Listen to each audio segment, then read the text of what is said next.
बाबा साहब ने जो बुद्धिज्म को, बुद्ध को जब हमारे सामने बुद्धा एंड इस धम्मा में पेश किए थे, उनको बुद्ध को पुनर्स्थापित या पुनर्जीवन नहीं किए थे। उन्होंने एक रीइंटरप्रिटेशन दिया कि इंडिविजुअल के साथ साथ सोशल एक्सप्रेशन भी जरूरी है।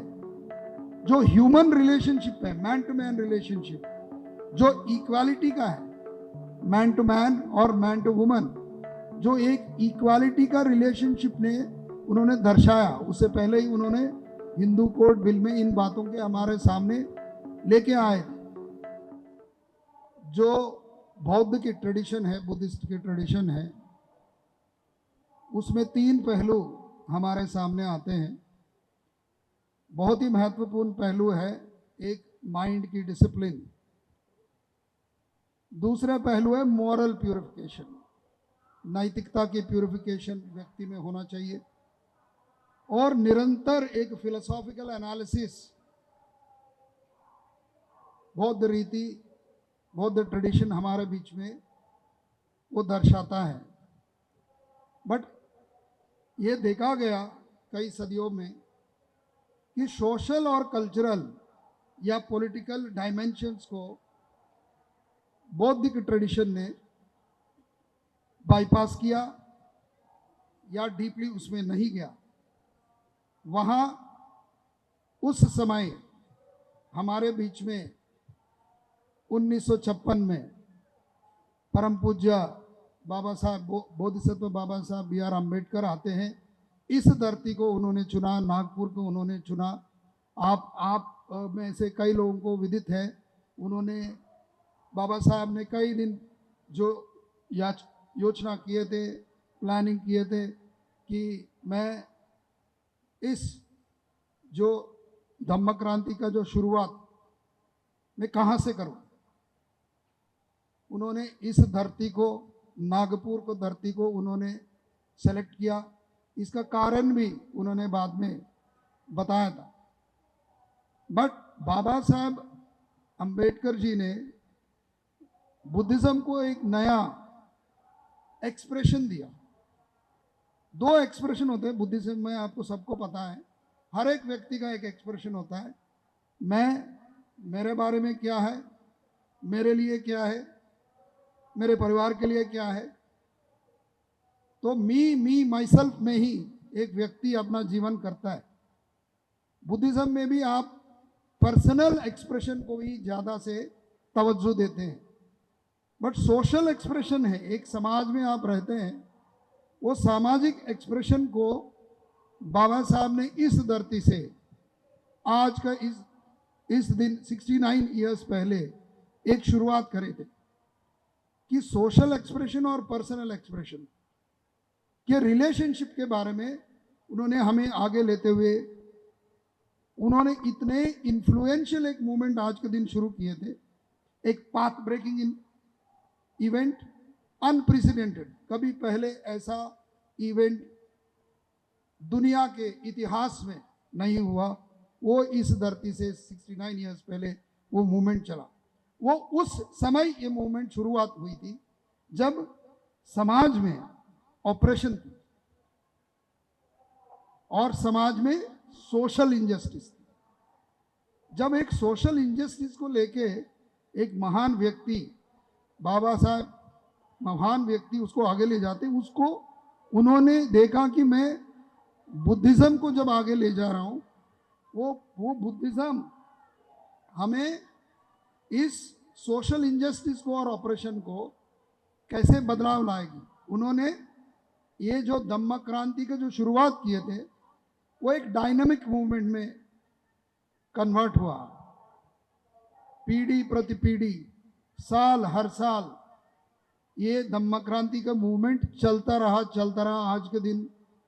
आज के दिन आप लोग यहाँ उपस्थित हैं, हम उपस्थित हैं, वो एक प्रतीक है, वो एक एग्जाम्पल है कि एक पॉजिटिवनेस भी उस मूवमेंट में बाबा साहब ने लाए थे।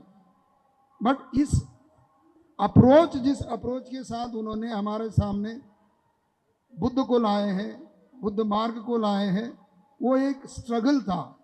वो बहुत सोशल, पॉलिटिकल और एक रिलीजियस स्ट्रगल था। उस स्ट्रगल को उन्होंने अपने विजन के द्वारा केवल हमें धम्म नहीं दिया, हमें धम्मक क्रांति के रूप में हमारे सामने जो दिया, जो वो धम्मक क्रांति क्या है? समता, स्वतंत्रता, बंधुता, मैत्री और एक मोरालिटी, एक मॉरल इन्फ्यूजन हमारे बीच में किया, एक नॉन वायलेंट रूप में, एक अहिंसा को इस्तेमाल करते हुए, without blood, without any bloodshed एक रिवॉल्यूशन उन्होंने लाए थे।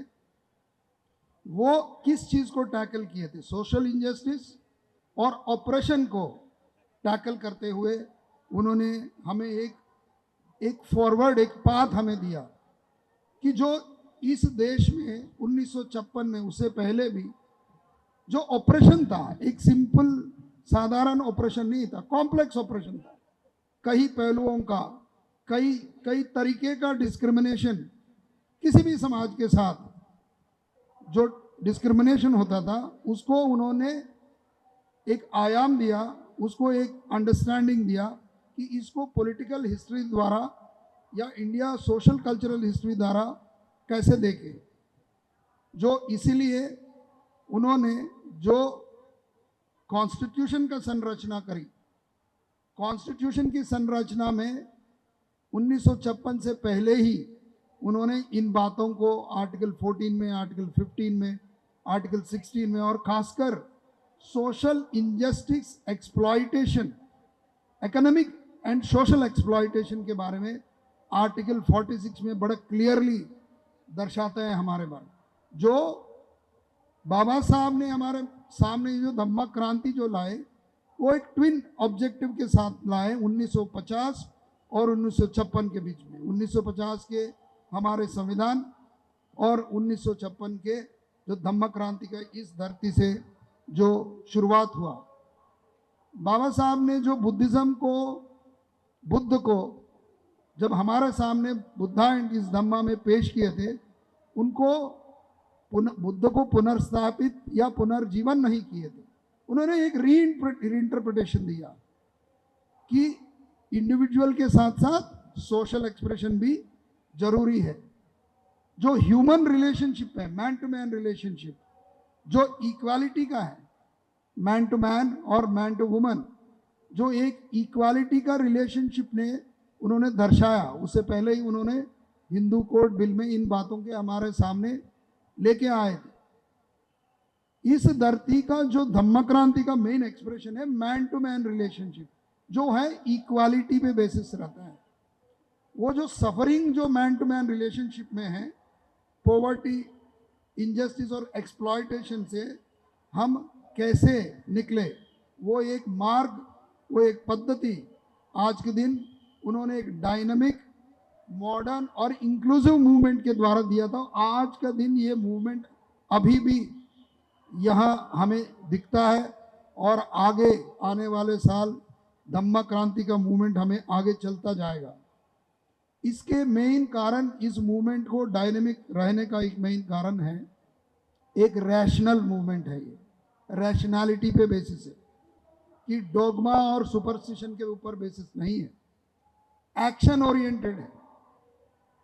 यहाँ इतने तादाद में, लाखों की संख्या में अगर धम्म क्रांति का दिवस आज यहाँ लोग आए, वो एक्शन ओरिएंटेड बाबा साहब ने हमें एक मार्ग दिया था। वो इक्वालिटी के बेसिस पे, इगैलिटेरियन बातों पे बेसिस पे है और एक एंटी कास्ट फिलॉसफी है। जस्टिस एक सोसाइटी में, समाज में समानता रहे और पीसफुल भी रहे। इसलिए जो मूवमेंट है नॉन वायलेंट और अहिंसा के साथ, विदाउट ब्लडशेड जो मूवमेंट है, ये धम्म क्रांति का मूवमेंट हमारे देश के फ्यूचर के लिए बहुत ही महत्वपूर्ण है। ये दुनिया के मूवमेंट्स में, दुनिया के इतिहास में एक अति उत्कृष्ट, बहुत ही महत्वपूर्ण पहलू है दुनिया के इतिहास में कि एक मूवमेंट जहां इक्वालिटी चाहता है और जस्ट सोसाइटी चाहता है, एथिकल सोसाइटी, और हमें एक सोशल ट्रांसफॉर्मेशन के ओर ये मूवमेंट हमें ले जाता है। इस इस धम्म क्रांति ने, इस धरती ने ऐसा व्यक्तियों को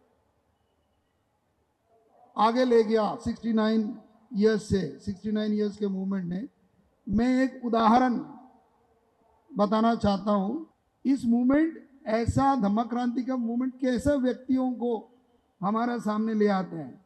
डॉक्टर संतोष राउत इसी मूवमेंट का एक पार्ट है। वो आज के दिन हार्वर्ड यूनिवर्सिटी में पढ़ाते हैं। हार्वर्ड यूनिवर्सिटी अमेरिका में 400 साल के इतिहास में पहली बार एक दलित व्यक्ति एक पाठ्यक्रम पढ़ाना शुरू किया। उससे पहले कोई नहीं किया था, किसी ने भी नहीं किया था किसी भी सब्जेक्ट में। जब इस धम्म क्रांति का मूवमेंट से निकला हुआ व्यक्ति डॉक्टर संतोष राउत जब हार्वर्ड यूनिवर्सिटी में गए और उनको पढ़ाने के मौका मिला, आपको ये विदित होकर बहुत ही हर्ष होगा कि उन्होंने ये कोर्स चुना कि Buddhism and social justice. Buddhism and social justice को कोर्स को उन्होंने चुना। उस कोर्स को उन्होंने पढ़ा। वहाँ हार्वर्ड यूनिवर्सिटी को बच्चों को उन्होंने पढ़ाया, हार्वर्ड डिविनिटी स्कूल में। और उस कोर्स के लिए बहुत स्टूडेंट्स अप्लाई किए थे, बहुत ही कम लोगों को मिला। वहाँ डॉक्टर संतोष राउत वहाँ गए थे।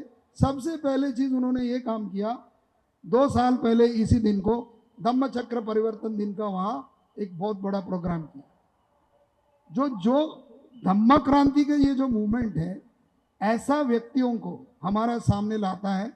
वो निष्ठा से, लगन से और बाबा साहेब और बुद्ध के मार्ग पे आगे बढ़ते हुए ये मूवमेंट और भी आगे सालों में बढ़ेगा। और धम्म क्रांति का मूवमेंट में आज हम सब एक पार्ट है, आप और हम।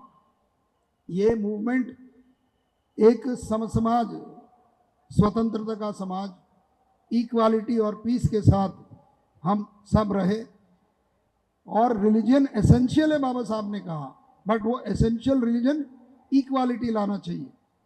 इसी ओर समाज में इक्वालिटी और शांति, इसी ओर के लिए मैं समझता हूँ हम सब लोग यहाँ एकत्रित इसलिए हुए, इसको आगे ले जाने के लिए।